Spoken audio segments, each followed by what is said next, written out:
My 5,000 euro house is simple, and that's what makes it so complicated. It's best to start with the basics. I need a roof. My neighbors Ivana and Igor came to unveil the concrete we had poured the day before at the apex of the house. That beautiful concrete. Since that was looking as it should, we took out our apex beam and started drilling holes in it and making sure it was level. When he was sure everything was in order, Igor sanded it down precisely. Looking very shiny on both sides. When the sanding was complete, we took out the stain and used it to paint all of the edges of the beams. This, of course, was to look beautiful and protect it from the elements. Just as we were finishing up, the neighborhood boys came riding up the trail. We still needed to clear the top path to the house. It's really confusing out here because the path is dead, so we're basically building a new one from scratch. It had been decades since anybody had used this path, but it needed to be clear if I wanted running water. Enter Leonardo, my volunteer firefighter neighbor. Of course, he brought his weed whacker, and he and the local boys were gonna try to make this path clear, one way or another.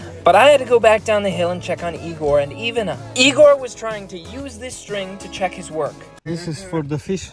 For the fish? Yeah, we're fishing now. He lowered his weight down to check if the apex lined up with the other beams, but it wasn't looking good. It turns out he was about 2 centimeters off and had to make some adjustments. Yeah! Looking absolutely perfect now. Then Patrick and his dad came up with supplies for the big terrace. So over here is supposed to be a huge deck. It's going to be held up with concrete pillars in these 15 holes. That is going to be a lot of concrete, and we're going to get right on it tomorrow morning. Igor started to measure out the old beams that we had saved from the original roof.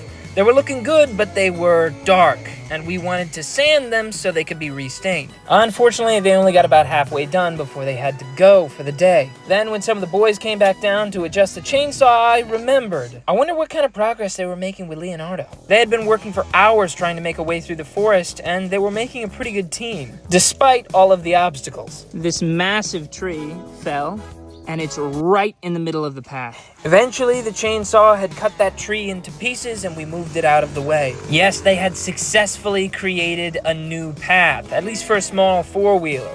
Absolutely amazing. Now we just need to bring the excavator up here to dig the channel for the water line.